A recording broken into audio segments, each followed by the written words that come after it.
Okay, so I want to make some just brief remarks on Judith Butler's Gender Trouble. This book appeared in 1990. We're also reading from the preface from 1999. And this book was the definitive book thing this book did was to undercut what had been an accepted distinction between sex and gender, where the sex binary between man and woman was seen as a biological given, and something that was kind of, in that sense, natural, absolute, anchored in reality itself, where gender, the construction of, not man but male or masculine, and not woman but female or feminine, what it meant for masculine or feminine, gender was seen then as a product of cultural construction, the history of socio-cultural terms and poetry and habits and customs and all of that, which construct the idea of what is masculine and feminine. So on this understanding between the distinction between sex and gender, sex is a biological category that's given, and it's given as a binary, man or woman, where gender is a socio-political, cultural category, which is a construction, not given. And that's the difference between sex and gender, between man versus male or masculine, and woman versus female or feminine. So that binary, and then it anchored biologically what was understood as a binary in terms of desire. That's where it's subjects of sex, gender, desire.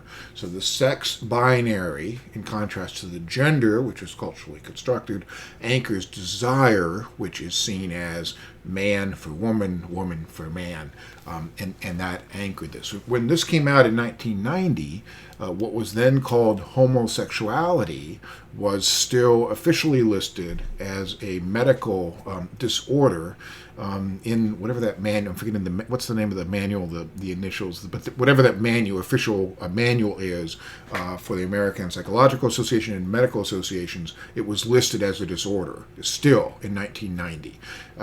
And Butler's book did a lot actually to get that to change. And the book is, which we're not reading most of, we're just reading the intro to get you, but the people we can see who Foucault, Kristeva, Irigaray, Wittig, the first four in particular, or at least Kristeva, Irigaray, and Foucault are seen as very progressive folks, but they participate, as Butler unveils, in a form of French thinking, including French feminist thinking, which accepts, in a very strong form, the sex-gender binary, and the way that anchors the making of the binary as normative, anchoring even notions of gender, especially in French thought, but also anchoring desire as heterosexual, and then sex as the man-woman binary. In French thought, if I can just, this is very, very rough, but the French are very much into, French feminism was very much, still is, I think, very much into deep psychological understandings in terms of understanding the relationship of sex to gender. So one idea was when you're an infant and you're just born, and in those first months where you don't even have a sense of a separate self, but your identity is aligned with your sense of nutrition, and so it's the mother and child. The eyesight even is indexed at this distance, so this is the one you're unitive with. As you form your identity and come to conceive of yourself as yourself, in contrast to this mother who you're kind of merged with in your thinking early on. For girls, that is going to be a coming to oneself, but a coming to oneself as fundamentally like the mother. Where for boys, it's a coming to oneself as distinct, but then in a sense fundamentally unlike the mother. So there's a break in that understanding, and then a lot is made of the implications of that break for then how people think of community and independence, and how men think versus women think, or male thinking versus female thinking. Where here the sex and gender, the sex binary, which is taken as normative, turns out to be playing a normative role in gender construction as well. And so what she's going to do here, and what we're doing, so the other book we're reading this week, She Who Is, and we're talking about now feminism, and we're talking about, well, let's use female metaphors, and notice female metaphors and how they're useful for thinking about God, and let's focus on women as subjects, and let's be involved in feminist theology, which works from the perspective of women. All of that, too, is, in a more subtle way, anchored in a notion that woman is a stable category, and a sex category, and even to some degree that female and feminine, because it's anchored to the sex category, these two are stable categories. And so what's interesting here, what's notable here is this is... Butler's work is taking on not those who are, on the side of patriarchy. She's taking on the cutting edge, those who are on the cutting edge, arguing for feminism. But she's saying that all these folks, these folks who are feminists, at the same time are participating in, using, and in that sense validating this man-woman binary, which in fact does not float free from the cultural male-female binary. And because of that, that basic binary ends up dictating desire as heterosexual, as normative, and a gender essentialism, which instantiates a binary of male or female, and men or women, and what she thinks is that that sex as given is equally constructed, and that's why she's going to go after the contrast of gender, and end up just talking about gender. Because early on, she's going to say, well, this notion of sex itself, it's not simply a biological given. It too is a function of how we decide to break up the world. And we know, for instance, that some species are not man and woman, even in their reproductive. Some species, what is biologically a man will become a woman if there is a need for that. And there's all sorts of, among humans and other creatures as well, those who do not fit neatly into either category. Whether, as she'll say later, let me scroll down here, and some sections I've highlighted to just discuss with you, even what's seen as biological, where is it? That's not the thing I was thinking of when she talks about whether it's hormonal, biological.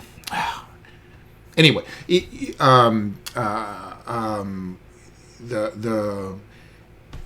the rigid way we have the binary is challenged even to the level of biology by all sorts of instances that happen vis-a-vis chromosomes or hormones or sex organs on a range in between. So it turns out that binary is not just given. It too is a cultural construct, and that's why she's going to end up talking about gender, because for her the sex distinction too is a gender distinction, because it also is indexed to social cultural production. And so she's going to go after that binary. And so let me read some of these highlighted things. So the question she's asking is the construction of the category of woman as a coherent and stable subject an unwitting regulation and reification of gender relations. And what reification here means is that you take what are contingent cultural constructions and you offer them up, or you consider them as essentially given, by nature, whatever that means. And I say whatever that means because even if this is natural, even if you can say anything is natural, modern philosophy has long made a distinction between is versus ought, right? So the fact that something is common or most frequent doesn't mean that it's right. The fact that something is natural in the sense that it's in your genes, that could as easily be something that's natural that leads you to behavior which is murderous or rapacious or anything else. Doesn't mean it's good that it's natural. Natural is unnatural just means common versus less common. These do not correlate with good versus bad. So that's what the reification is, to kind of make that illicit identification for what's the norm, right, for what's abnormal. So, it's the norm for my son to have had a certain head size when he was 3 months old in his development. Turned out he fell way outside the norm. He was in the 1%, so much so that we had to test to make sure he didn't have any medical conditions that were problematic, which was why he was so far. Turns out this was normal for him, still abnormal for the whole, but the fact that it's abnormal in the sense that he was in the 1% of how heads grow in the first months of life, there's nothing good or bad about that in terms of it being moral or immoral. It's good and bad if it's unhealthy, but once it's normal for him, that's normal. That's the way we should always think about biological categories or other categories where you're just talking about what's more or less normal.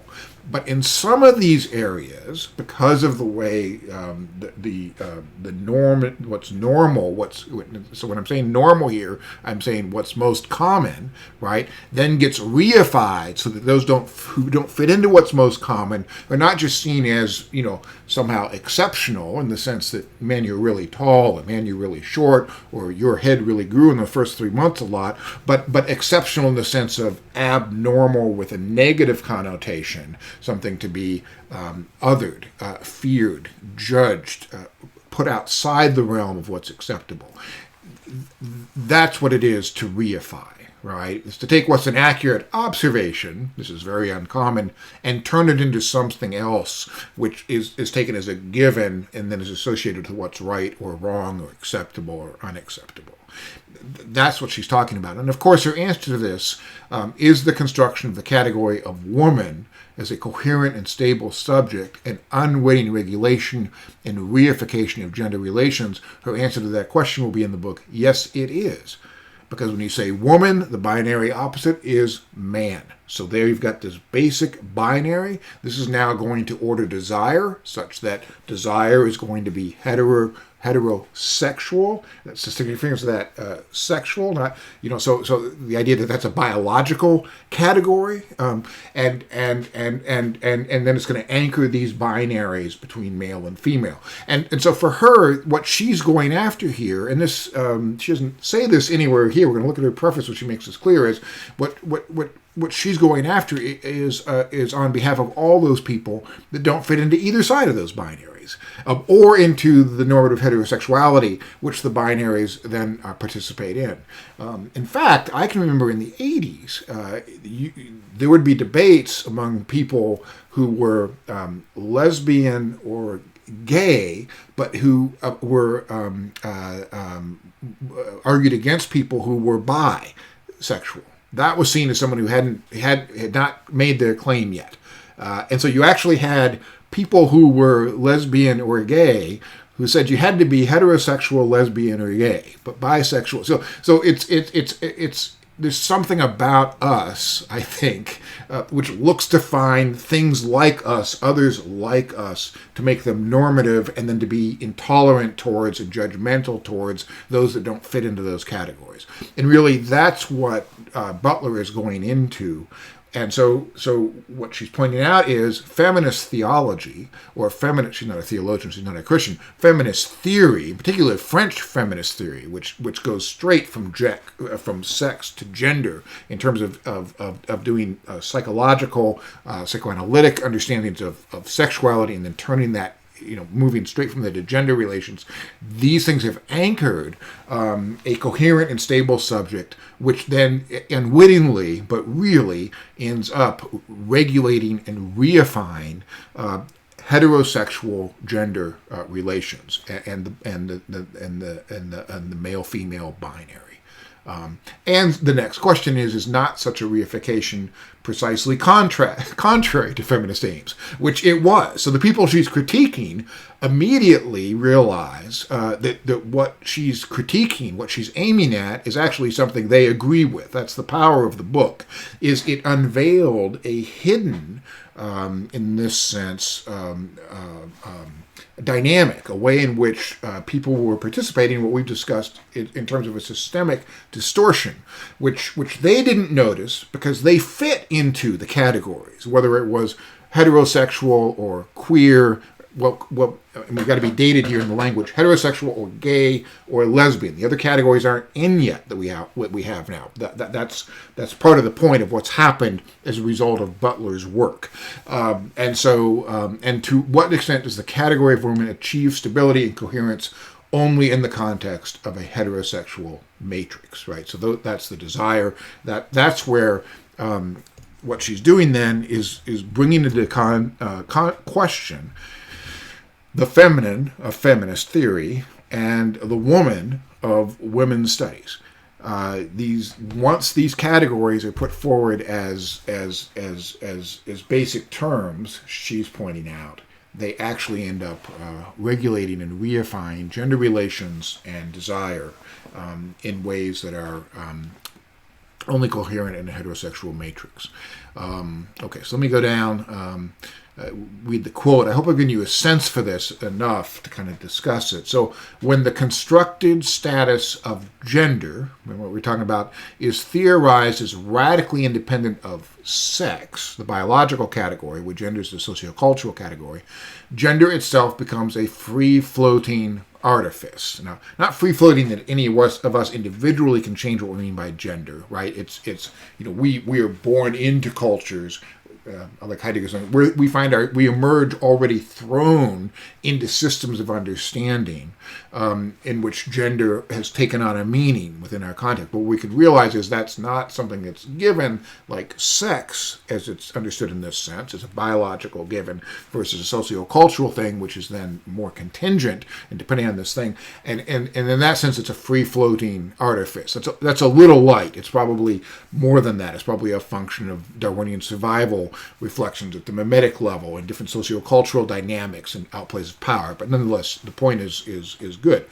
With the consequence that man and masculine might just as easily signify a female body as a male one, and woman and feminine a male body as easily as a female one. So that's the consequence of the radical distinction. Again, this is more of an American distinction. So the other kind of nuance of this book is she is an American theorist working within the parameters of American feminist theory and cultural studies, but she's going after the French, where the distinction is not free-floating in the same way because of the way they work.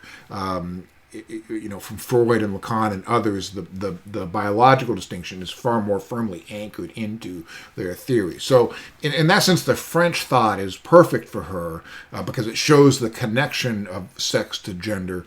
It's still just as implicit in the American theory because while we say this, in fact, no one was applying man and masculine.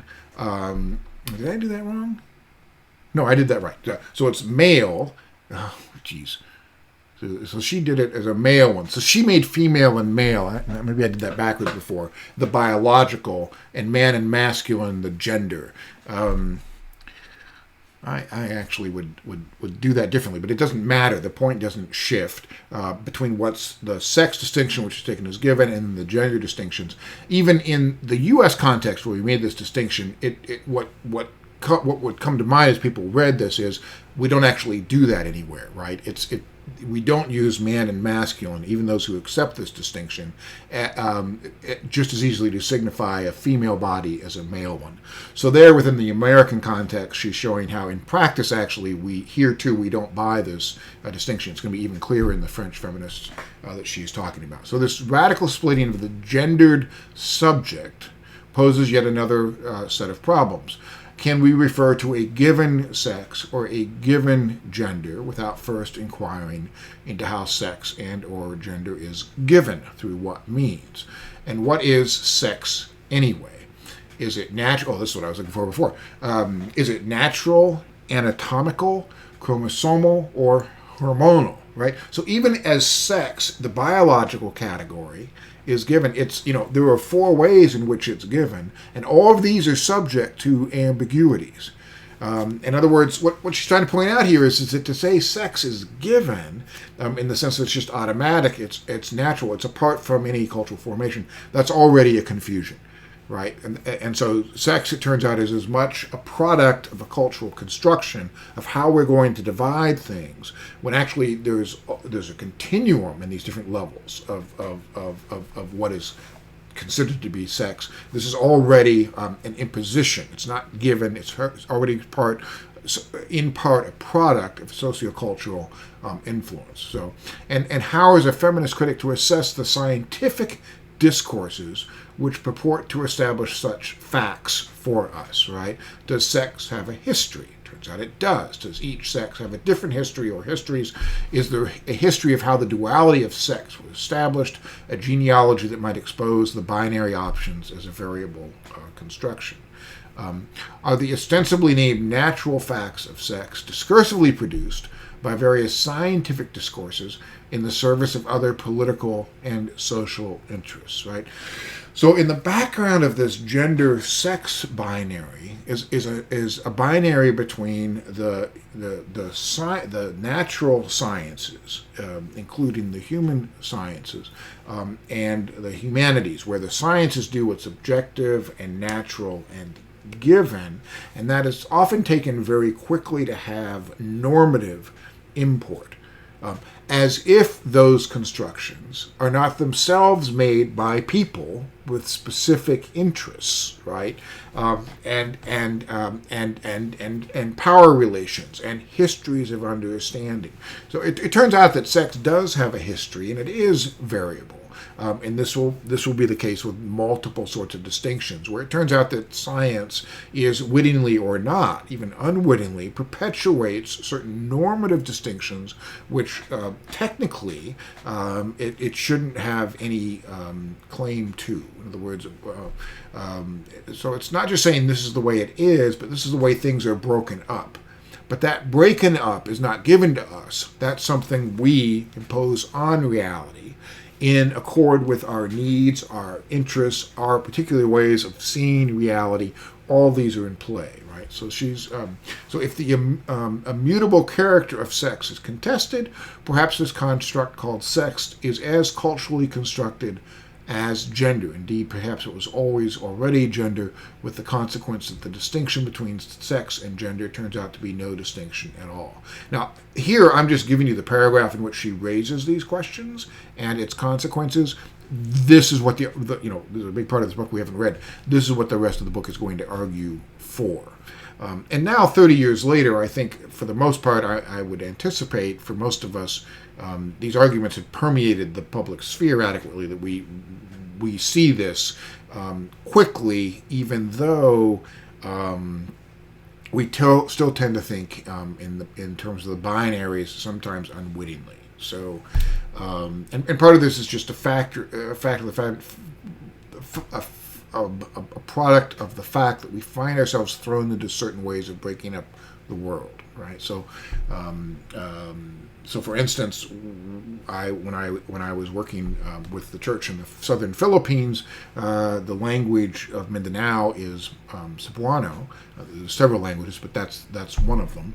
And Cebuano, the third person singular, is I'm going to get this backwards. Sila, I think, is Siya, and the third person plural is Sila. All right. In other words, for where we have he, she, it, they only have one word. Just like where we have they and their, and that's our third person plural, but it's not gender or sex specific. With them, with the personal third person pronoun, it too is not gender or sex specific. It's just one word like we have, right? Now, there's nothing that makes that less natural than what we do in English. But nonetheless, we're left with the option of he, she, or it, which is impersonal, and he or she, which are, a sex difference, which now we understand is also a gender difference. So a lot of people now, where this is percolated up, is where people have their names on their, their Zoom boxes, and they'll put they or theirs, their pronouns, right? So the idea there is to say, look, these pronouns are not given. Who I am is not given, right? This is, and I don't have to fit into some given norm. I get to choose in line with both who I've been thrown to be. None of us choose from nothing.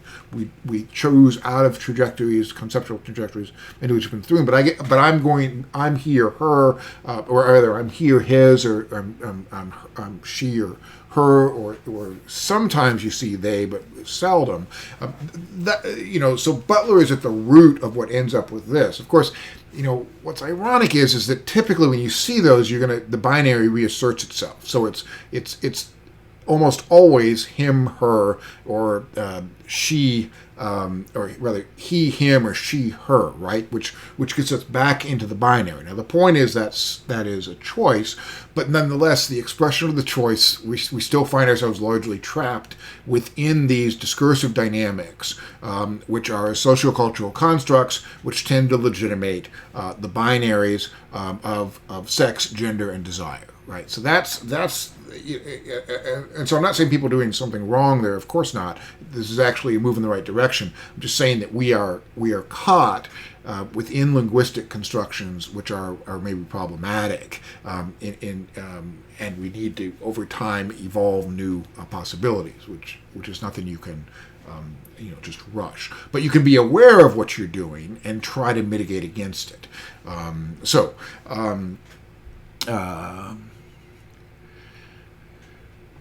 Right. So as a result, gender is not to culture as sex is to nature, right? So that's what I've been saying. Gender is not to culture, where culture is relative, socioculture relative, whereas nature is what's given, right? And it turns out this isn't even the case with nature quite. Gender is also the discursive political means by which sexed nature, or a natural sex, is produced and established as prediscursive. That by prediscursive, she means what I mean by given, which I'm using in a philosophical sense. This is just the way things are, apart from anything we think, right? And it turns out there is no given in that sense. In particular, there's no normative given in that sense, right? So prior to cultural, a politically neutral surface on which culture acts.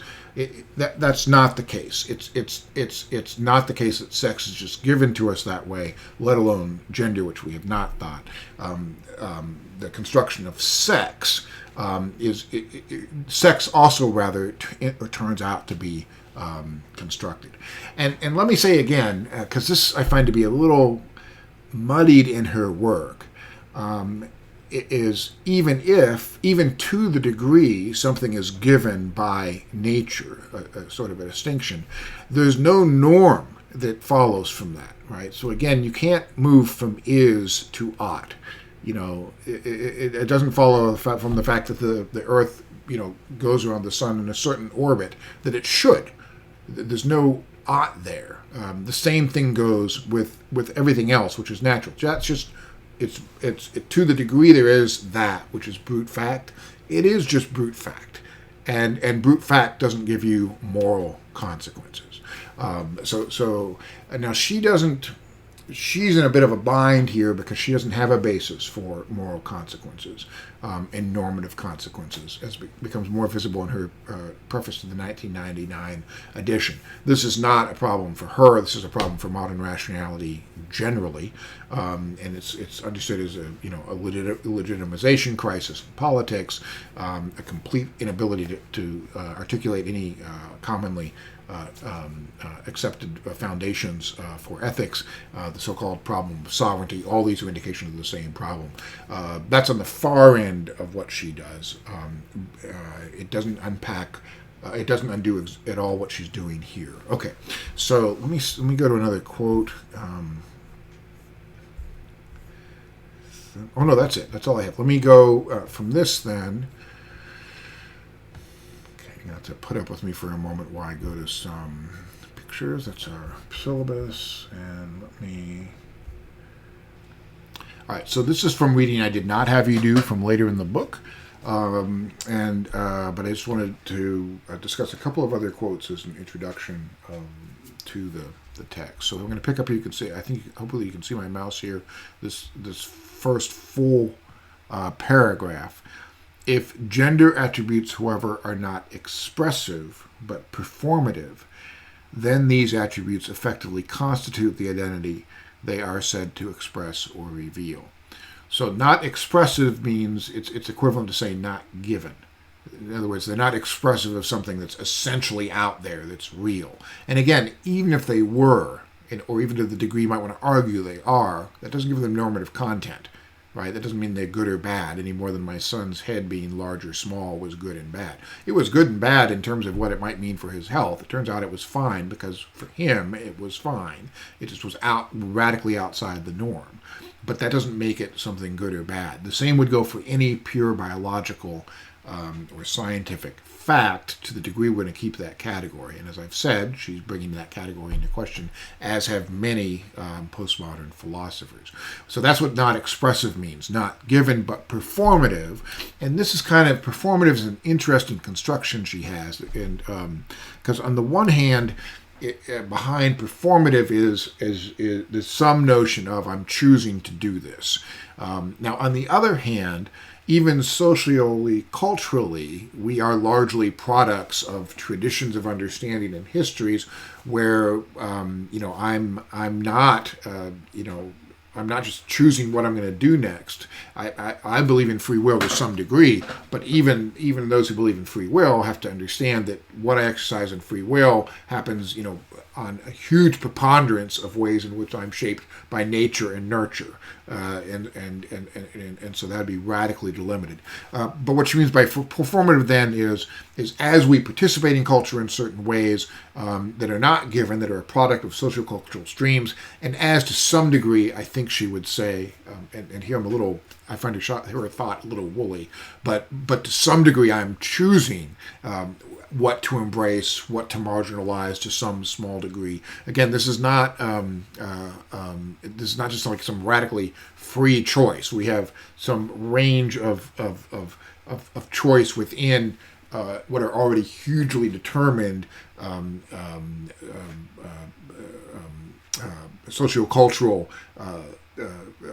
trajectories of traditioning into which we find ourselves thrown.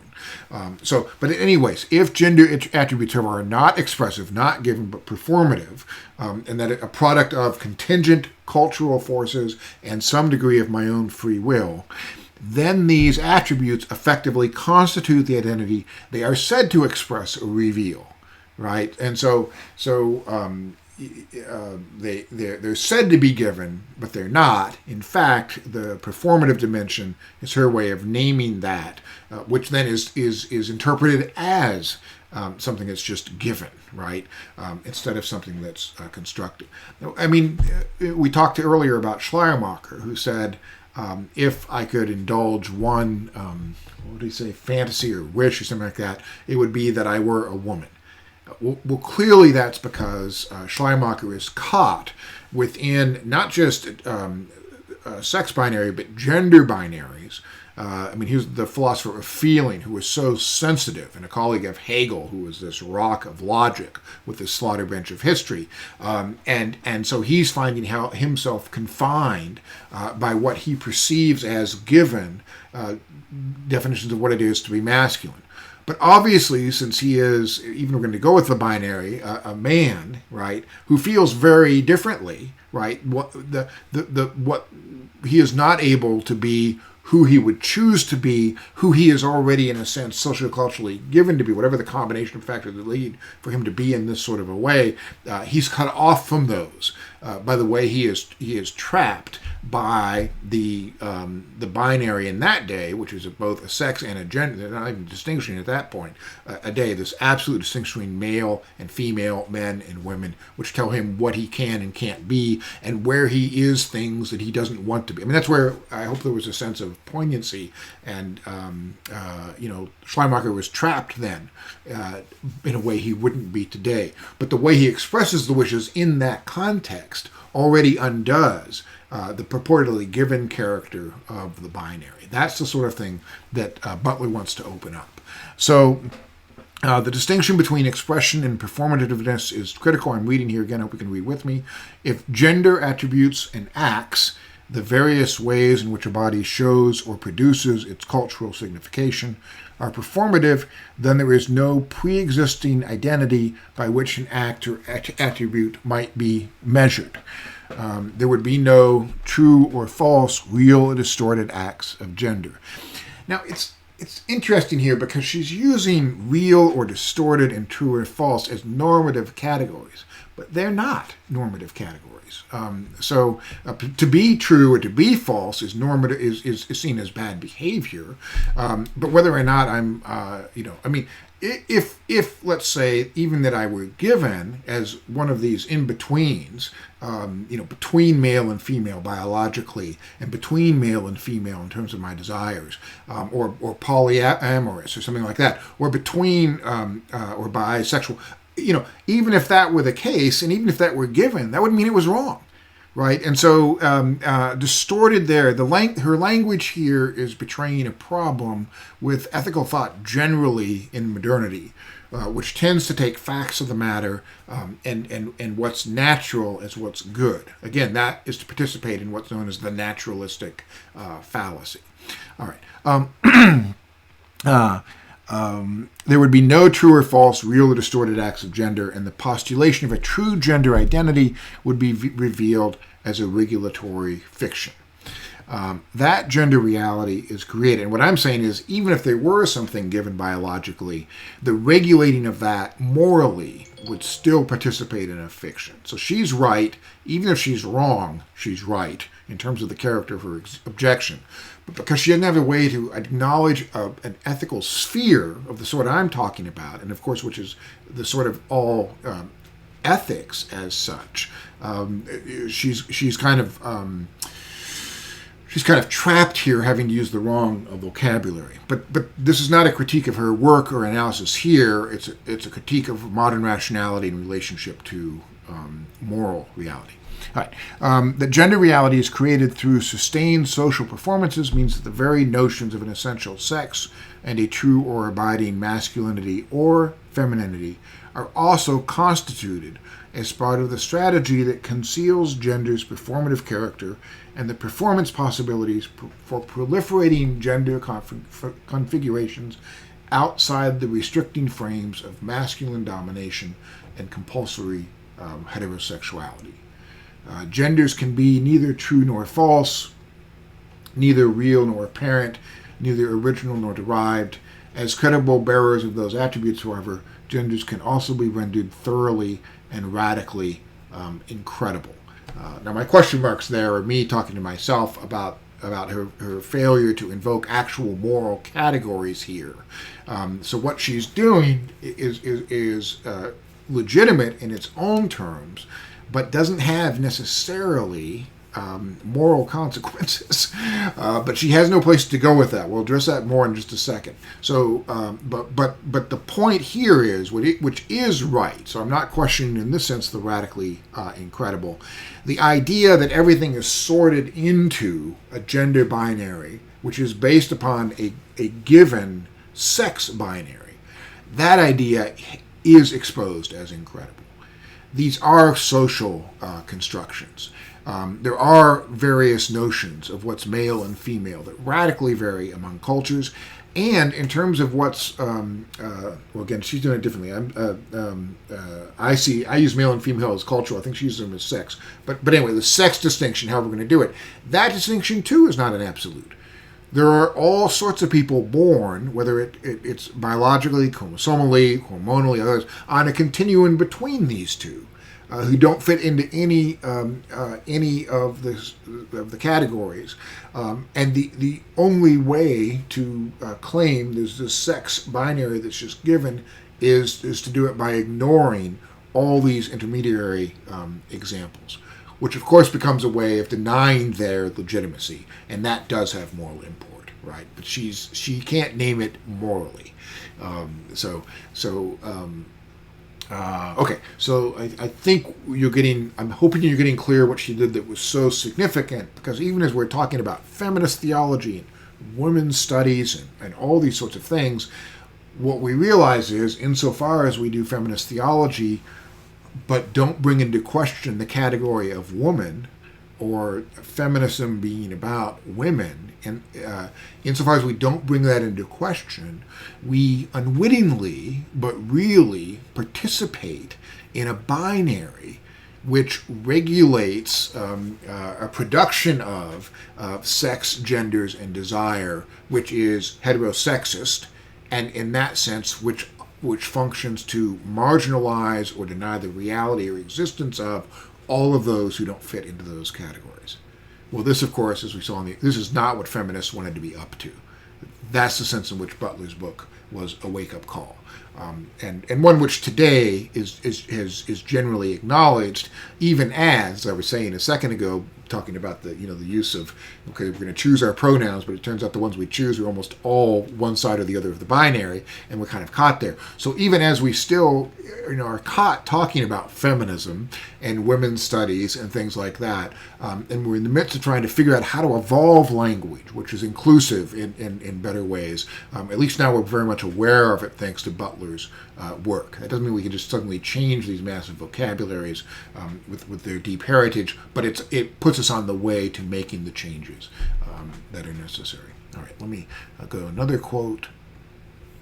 So this is from a bit later in the book.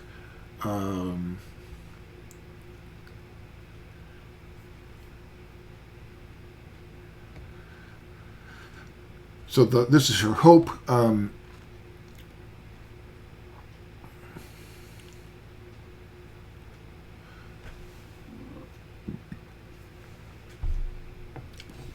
The loss of gender norms, if you can see where I am, it's where the orange underlining starts with the blue. The loss of gender norms would have the effect of proliferating gender configurations, destabilizing substantive identity, and depriving the naturalizing narratives of compulsory heterosexuality of their central protagonists, man and woman. And so what she's looking for is a proliferation of different understandings, right? So it doesn't mean you can't have people who will say, that they're man or woman. This is what it means to self-identify with the given. We talk about that, but insofar, this is what's so nice about what's going on today when we say, cisgendered or things like that. What we name it as, that's who I happen to be, but I'm not making this normative claim by doing that. All right, so that's where we've. That's where even a lot of popular culture now is influenced by this move that Butler made 30 years ago.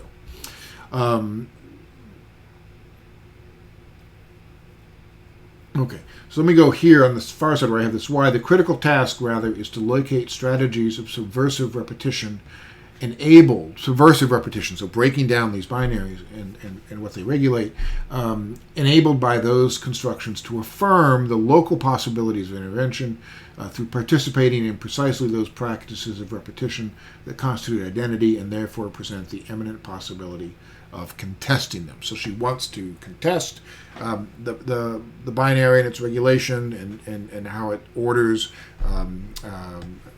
biological and gendered identity and desire. And the question here I have on the side here is why, right? Why this, right? So that's what I find that, there's a passion here that she has, which is not fully articulated, right? I mean, why is more better than fewer? In what sense is this, what's the sense of the better there? Now, I actually agree with her. But I think that there's an issue here because of her lack of normative language, right? So saying there's a bunch of identities doesn't mean that we should be working to affirm them or create space for them. I mean, there's no normative basis, and there is none in the book. So this is where I think this book is published in 2000, the year before this, in 1989. A philosopher named Richard Rorty. I don't know if I have that book here to show you. I don't think I do. Here it is. This book, probably an even more famous book called Contingency, Irony, and Solidarity. And here he does, in a more thorough way than Butler is up to, an attack upon the notion that there are scientific givens that can be normative. In fact, it turns out contingency is all, right? It all turns out to be contingent, and that is what results in a certain irony. And for him, then this raises the challenge of solidarity, which he wants. But the problem is you can't get from contingency about everything, right? Everything just happens to be what it is. There's no purpose, there's no moral to the universe story at all. It's just brute fact. Once you realize that, then what he calls your final vocabulary, the final way you absolutely think that has to be taken with a certain degree of irony, right? And so he actually, in debates with feminists, said, oh yeah, I prefer feminism. I prefer inclusion of women, but there's no reality there that says that's why it should be the case, right? Other people may prefer oppression, and I prefer patriarchy. Other people prefer patriarchy. I prefer an equality and an openness. He would be very open to everything Butler does. But he says that's just my preference. And other people have other preferences. Neither of us have something to appeal to that says, patriarchy is wrong and inclusivity is right. That's the bottom line. In that sense, Butler's book is less overt and explicit in drawing conclusions of Rorty's work, because what Butler does with sex and gender, it turns out, as Rorty makes clear in his very tight studies of language, that's true of everything. And at that point, the normative drops away entirely. And so Rorty says, I'm really happy I want to be a feminist and I want equality, but I have to acknowledge those desires are just as contingent, not given, not rooted in any reality as anything else. And other people have other preferences. I'm going to oppose them, but I'm not going to pretend I've got something big that's right behind me. We just have different preferences, right? And at that point, many feminists had problems with Rorty because they thought their feminism was reflecting something that was actually good and true over against something which was evil. But once you go to contingency, you've got that issue, right? This is, in my mind, an enduring problem with Butler, and not just with her. I mean, Rorty frames this problem later. This is where my agape ethics, that's the point of the stuff I'm doing in my book on agape ethics, and also because these are philosophical arguments, not theological arguments. They break the classic divide between the modern divide between theology and philosophy, and the title should be a reasonable faith, not a reasonable belief. That's what I'm going after in these. Now, what I talk about is agape as a reality that's revealed and having been seized by a face. And that this is an indicative of a moral reality that's real. And when we get to Butler's preface, the 1999 preface to this, we get a passage which I find very much to the point of what I'm talking about with agape ethics. And agape is the fundamental experience of having been seized by love for another, where that love which seizes us is not a product of our intentionality, and it's not within the confines of natural, as natural is defined in modernity, and particularly not within the confines of metaphysical naturalism, as it's understood and utilized methodologically within science, quite rightly, but not wholly. Let me go now to this. Here's in the preface from 1999. I grew up understanding something of the violence of gender norms. This is Butler in the preface to the next edition of her book. An uncle incarcerated for his anatomically anomalous body. Just stunning. Deprived of family and friends, living out his days in an institute in the Kansas prairies, gay cousins forced to leave their homes because of their sexuality, real and imagined, my own tempestuous coming out at the age of 16, and a subsequent adult landscape of lost jobs, lovers, and homes. All of this subjected me to strong and scarring condemnation, but luckily did not prevent me from pursuing pleasure and insisting on legitimating recognition for my sexual life. So what I have there on the side, as you can see, I wish I had clean copies. This is all wrong, and of course I'm saying this is all wrong, but she's not, right? She doesn't have she shares this, and we've been talking, right? All of our people we've been studying, I'm talking about, well, part of doing theology in a postmodern context, getting away from the modern notions of objectivity and stuff, which actually never, as we've seen, were a part of how our theologians worked. They all come out of experiences like this. Everyone we've read. What's stunning is in 1990, Butler still doesn't feel that she can put these experiences, which are clearly to the core of what led her to write Gender Trouble, right? She didn't fit into the binary. So the systemic distortion she was alerted to because she didn't fit, right? It's just classic. Whereas it worked even in the case of feminists. The binary still worked. They were just working on the other side of it. She didn't fit. She knew people who didn't fit. She'd seen them suffer. In my vocabulary, she was seized by their faces. That's what makes this stuff wrong, right? Is it harms people without any good reason. She explains why there's no good reason, and here she awakens us to agape, but she doesn't theorize it, right? And so when we are confronted by her uncle's face, we're confronted by her face, by the faces of these others, and all the others we know we've been harmed by the way that the binary has been invoked, then we have a normative way to respond and a reason to want to use this material to undercut binaries, which then have been appropriated to harm people.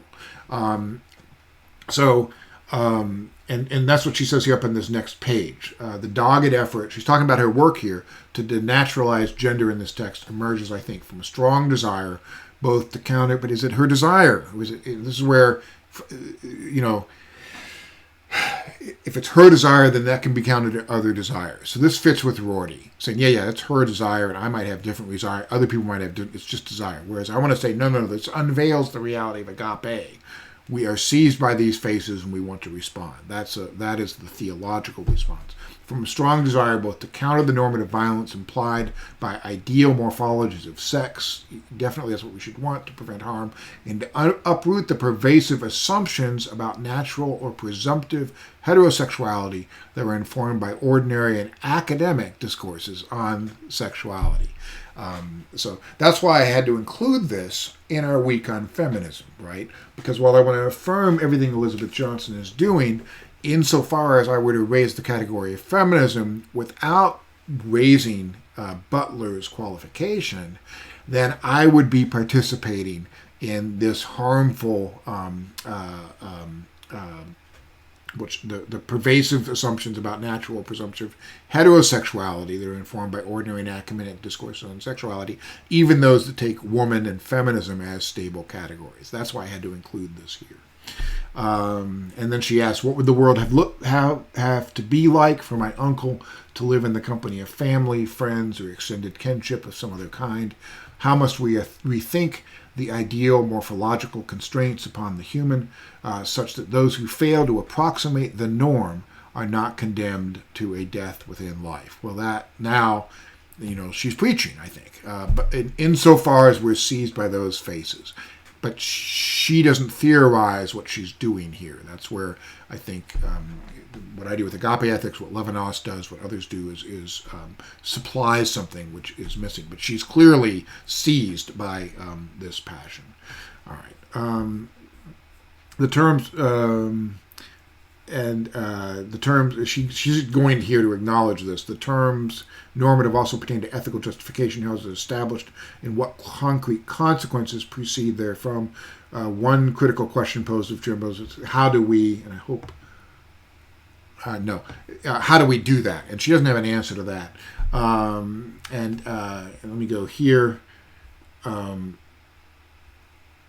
this is more of the same. You can see if there's a positive normative task in gender trouble, right? So she realizes it's an open question. That's why I have the question marks here. If if there's a positive normative task. I mean, what she's revealed in the preface she writes 9 years later is the whole thing is stimulated by a normative task, right? Her memory of her uncle and her other friends who have been hurt and marginalized by the rigid insistence on the heterosexual matrix and on desire and all the rest of it, right? And the way she herself was harmed, right?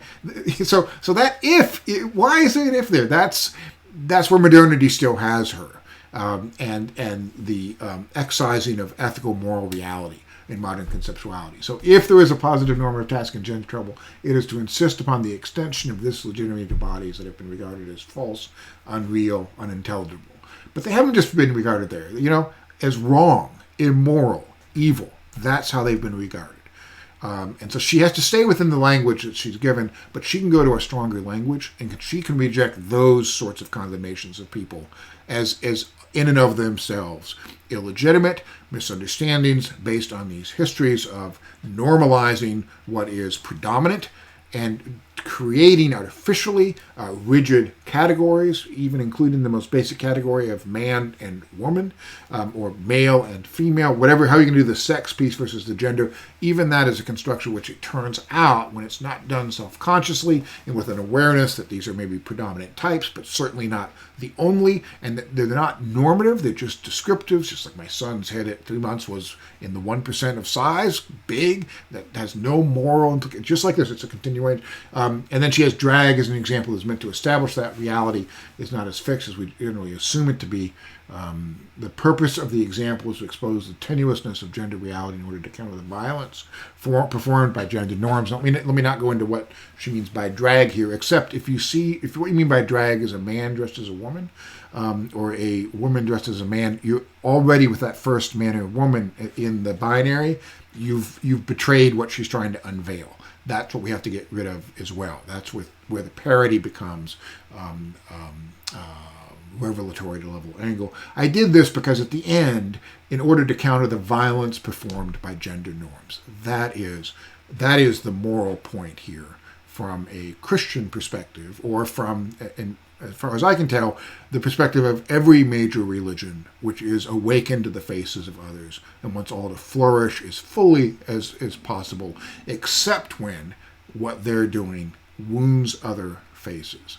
That would be the theological edge. Okay, I'm just going to stop with that, and I look forward to discussion.